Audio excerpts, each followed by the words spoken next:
Welcome back to our channel. So ఇక్కడ ఎక్స్ప్లెయినర్లో మీకు కనిపిస్తుంది కదా హెవీ క్రౌడ్. సో ఇదంతా ఎక్కడ తెలుసా? షిరిడి సాయినాథుడి ఆలయంలో గురు పౌర్ణమి రోజు భక్తులు ఎవరైతే బాబాని దర్శించుకోవడానికి వచ్చిండ్రో వాళ్ళకు కొత్త రికార్డు సృష్టించారో ఆ రికార్డ్ ఏందని నేను చెప్తా.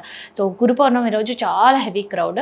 అయితే ఈసారి కేవలం మహారాష్ట్ర లేదంటే తెలుగు రాష్ట్రాల నుంచే కాదు విదేశీయుల నుంచి కూడా వచ్చి బాబాని దర్శనం చేసుకున్నారు. వాళ్ళు special tickets and special queue lines కూడా వాళ్ళకి ఏర్పాటు చేశారు. సో ఆ క్యూ లైన్లో వచ్చి బాబాని దర్శనం చేసుకున్నారు. ఆ సమయంలో కొంతమంది మొక్కులు చెల్లించుకుంటే ఇంకొంతమంది కొత్త మొక్కులు మొక్కుకొని వెళ్ళారు.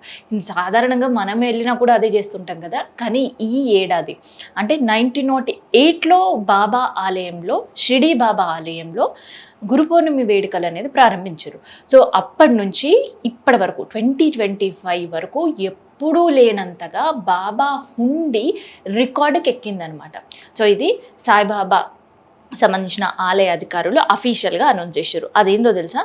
సో సాయి బాబా ఆలయం మనకందరూ కూడా తెలిసిందే, హెవీ క్రౌడ్ ప్రతి గురు పౌర్ణమికి చూస్తాం. కానీ ఈసారి గురు పౌర్ణమికి వచ్చిన భక్తుల రద్దీ అంత కాదు, లక్షలాది మంది భక్తులు వచ్చి బాబాని దర్శనం చేసుకున్నారు. అండ్ అక్కడ వాళ్ళు కూడా ప్రత్యేకమైన క్యూ లైన్స్ ఏర్పాటు చేయడం కావచ్చు, ఫైర్ ఇంజన్స్ ఏర్పాటు చేయడం కావచ్చు. అండ్ దాంతోపాటు ఏమైనా ఇన్సిడెంట్ జరిగితే వెంటనే పబ్లిక్ని లేదంటే డివోటీస్ని బయటికి తీసుకెళ్ళడానికి, వాళ్ళకి మెడికల్ ఫెసిలిటీ అవసరం ఉంటే ఇవ్వడానికి అంబులెన్స్లు కూడా ఏర్పాటు చేశారు. స్పెషల్ పోలీస్ సెక్యూరిటీ ఉంది. అండ్ దాంతోపాటు security of reasons high security అక్కడ ఏర్పాటు చేశారు.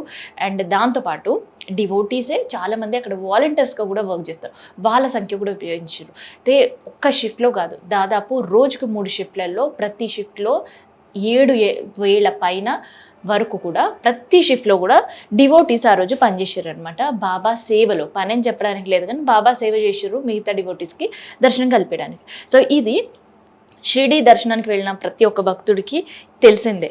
సో ఎప్పుడు బాబా దగ్గర దర్శనానికి వెళ్ళినా కూడా ఇదంతా కూడా బంగారు వెండి కవచాలు అండ్ బంగారు సింహాసనం పైన బాబా కూర్చొని ఉంటారు. అండ్ దాంతోపాటు బాబా పెట్టే కిరీటం, అలంకరించే కిరీటం బంగారుదే, బాబాకి వేసే ఆభరణాలు బంగారువే. అండ్ దాంతోపాటు చుట్టూ బాబా కూర్చునే, ఇక్కడైతే మనం గర్భాలయం అంటాం కానీ అక్కడ మాత్రం ఆ ప్రాంగణం అంతా కూడా మొత్తం దగదగ మెచ్చిపోతుంటుంది బంగారంతో. సో ఈ బంగారం కూడా డొనేట్ చేసే వాళ్ళు ఇంకో కొత్త రికార్డు సృష్టించారు. ఇంతకీ ఆ రికార్డ్ ఏంటి తెలుసా? ఇన్ని సంవత్సరాలు దాదాపు 1908లో గురు పౌర్ణమి అక్కడ సెలబ్రేషన్స్ షిరిడిలో ప్రారంభించిన 2025లో బాబా దర్శనానికి వచ్చిన గురు పౌర్ణమి సందర్భంగా భక్తులు ఏం రికార్డ్ సృష్టించారంటే, వాళ్ళు డ్రాఫ్ట్ రూపంలో, చెక్ల రూపంలో, హుండీలలో వేసే క్యాష్ రూపంలో, ముడుపుల రూపంలో, స్కానర్ల రూపంలో, అండ్ దాంతోపాటు కొంతమంది విదేశాల నుండి బాబాని దర్శనం చేసుకోలేని వాళ్ళు ఏంటంటే అక్కడి నుంచి కూడా బాబాకి కానుకలు పంపించారు ఆన్లైన్ల రూపంలో. ఇట్లా కేవలం భక్తులు పంపించిన కానుకలు ఎన్ని తెలుసా? అసలుకి షిరిడి ఏదైతే ట్రస్ట్ వాళ్ళు కూడా ఆశ్చర్యపోయిన ఒక రికార్డు సంఖ్యని చెప్పారు. 6,31,03,380 రూపాయలు కేవలం ఒకే ఒక గురు పౌర్ణమి దర్శనానికి వచ్చిన భక్తులు వేసిన హుండీ ఆదాయం బాబాది. సో కేవలం హుండీ ఆదాయమేనా? ఇంకా బంగారం వెండి ఎవరు ఏం సమర్పించలేదంటే బంగారం వెండి కానుకలు కూడా సమర్పించారు బాబాకి. ఈసారి గురు పౌర్ణమికి బాబాకి చాలా ప్రత్యేకమైన బంగారు కిరీటం ఒక దాత తీసుకొని వచ్చాడు. సో దాదాపు 70+ అట ఆయన ఏజ్. అది కూడా ట్రస్ట్ వాళ్ళు బహిర్గతంగానే వెల్లడించిన పరిస్థితి. కానీ ఆ పర్సన్ ఫోటో ఏది అనేది మనకు చూపించలేదు.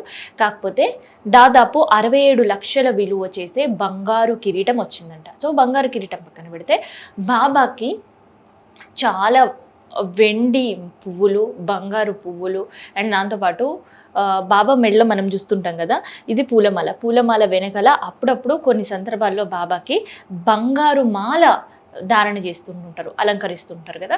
సో అట్లాంటి మాలలు కూడా వచ్చినాయి. సో అట్లా బంగారం వెండి విలువ చేసి చూస్తే దాదాపు 57 లక్షలకి పైగానే విలువ చేసే బంగారం, 5.45 లక్షల విలువ చేసే వెండి ఈసారి హుండీలో ఆదాయంగా సత్సంగకైతే చేరింది. అయితే ఆ ట్రస్ట్ వాళ్ళు ప్రకటించింది ఏంటంటే ఇవన్నీ కూడా యథావిధిగా ఎప్పుడూ ట్రస్ట్ ఖర్చు చేసినట్టే కొంత భాగం ఆలయ ప్రాంగణం అండ్ దాంతోపాటు ఆలయానికి సంబంధించిన మెయింటెనెన్స్కి ఇంకొంత ఏదైతే శైవ కార్యక్రమాలకు వినియోగిస్తున్నామో యథావిధిగా అట్లే కొనసాగుతుంది, అదే కంటిన్యూ చేస్తామని. సో మొత్తానికి అయితే గురు పౌర్ణమికి దర్శనానికి వచ్చిన బాబా భక్తుల రికార్డ్ అనమాట. బాబాకి వాళ్ళు ప్రేమగా, భక్తిగా, ఆప్యాయంగా, నమ్మకంగా ఇచ్చిన కానుకల లిస్ట్ అయితే ఈసారి కొత్త రికార్డు సృష్టించింది షిరిడీలో.